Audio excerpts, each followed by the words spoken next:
If there were sort of single guys here in the UK, would you be interested in a British guy? Judging by...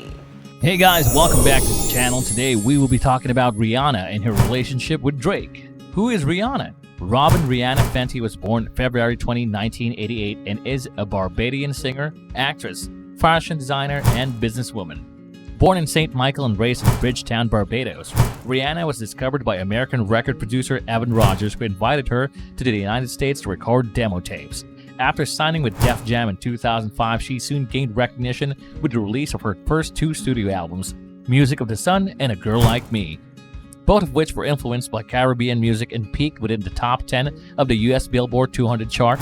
In 2017, she founded the fashion house Fenty as its artistic director and became the first black woman to head a luxury brand for LVMH, Moet Hennessy Louis Vuitton Group. Rihanna's third album, Good Girl Gone Bad, incorporated elements of dance pop and established her status as a sex symbol in the music industry. The chart-topping single Umbrella earned Rihanna her first Grammy Award and catapulted her to global stardom.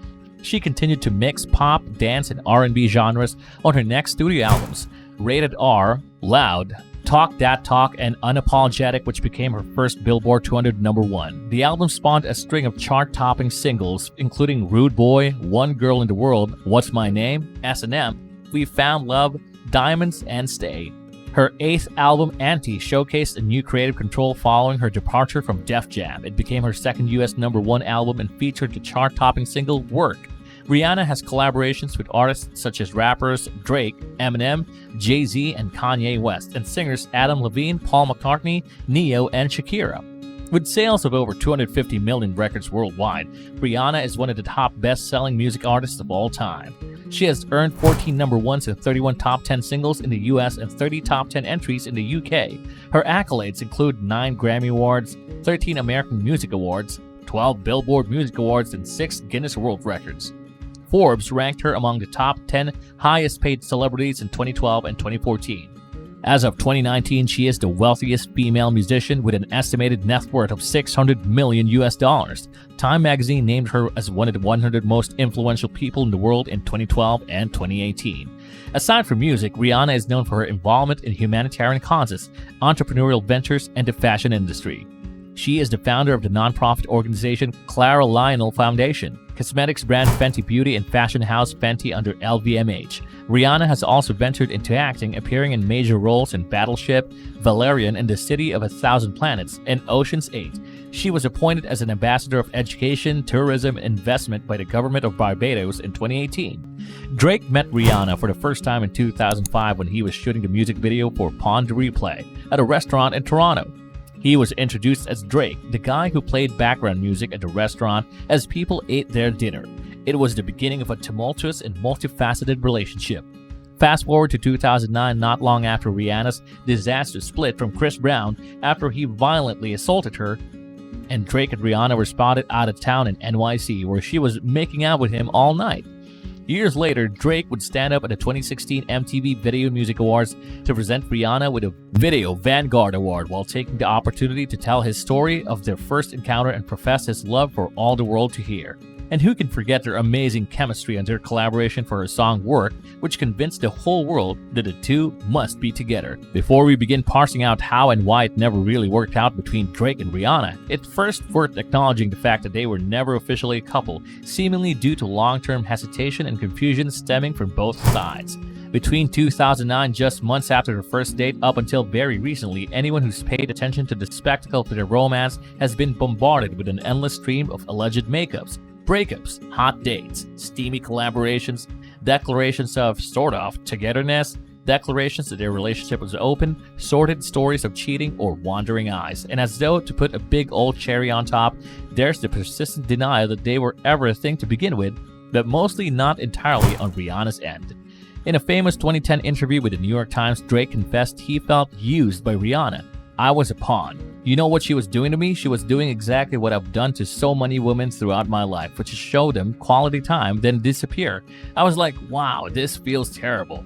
But then in a follow-up interview, he dialed it back a bit, saying that Rihanna is an overwhelming and incredible person. Of course, Rihanna dispelled the notion that she'd used Drake at all, using we statements all the way. "I definitely was attracted to Drake, but I think it is what it is. Like, it was what it was. We didn't want to take it any further. It was a really fragile time in my life, so I just didn't want to get too serious with anything or anyone at that time.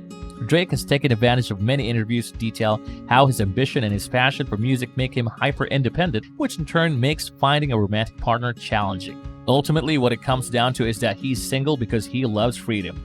I love my space, he says. I love my work and I love my routine, and for me to break that for somebody, it would just have to be like a really special person that fits into that puzzle and for it says supportive to the things I'm doing, Drake confessed.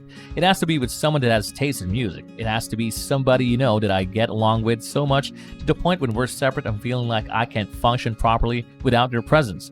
Hopefully I can find somebody that can just stand beside me at the wheel and help me steer while we keep the journey going, as opposed to having me pull over because that person is getting seasick, he continued. On being called a helpless romantic, Drake explained that it was his response to being told you can't be single forever. The fact that he hasn't settled down with anyone has made him the subject of multiple inquiries. In a moment of vulnerability, Drake admitted that he has doubts about relationships. Rihanna is similarly in bed with her independence, having stated that she's both not looking for a man and that she would wait forever if that's what it takes for a man she can actually connect with to show up. Much like Drake, she also has expressed very similar issues with valuing her independence and also wanting someone she could trust. After attempting to reignite the flame in 2016, Drake and Rihanna abruptly called it quits in October that year. Not long after, Drake declared his love at the MTV Video Music Awards, a stunt of which Riri later said, "Waiting through that speech was probably the most uncomfortable part. I don't like too many compliments. I don't like to be put on blast." Ouch. Yet if history has taught us anything, it's that Riri and Drake are forever unfolding. For starters, Rihanna's recent breakup with Saudi businessman Hassan Jameel back in January seems to have coincided with a reconnection with Drake. Around that time, it was reported that Rihanna and Drake are seeing other people at the moment. They are not exclusive anymore. They still love each other, but their schedules have gotten in their way. At the very least, they're back on actively friendly terms, as evidenced by the fact that she spent several hours at his birthday party this past October before her breakup, and he seemed pretty happy about it. Perhaps this is a simple testament to the old adage, time heals all wounds. Following the party, the now notorious pair made waves when they were seen attending the Yams Day benefit concert together in Brooklyn. They didn't appear romantically linked, however, plus Riri was also spotted getting cozy with A$AP Rocky. The gossip mill aside, Drake and Rihanna seem capable of being friends these days, which means that even if their love boat sailed long ago, they've matured as individuals and still see good in each other. Bottom line, there is profound value in understanding why relationships don't work out. Where there is learning, there's no such thing as failure. So while yes, there's been drama surrounding both their romance and their many breakups over time, they both got to know themselves better and are surely better off for it. Since they're both super ambitious, independent, and not into compromising their ideals, it's nigh on impossible for them to be compatible rather than competitive. Instead, they seem content to take their time playing the field until they meet their better halves. Thank you so much for watching. Make sure to smash that like button and subscribe to the channel. Turn on notifications so you never miss an upload. Goodbye.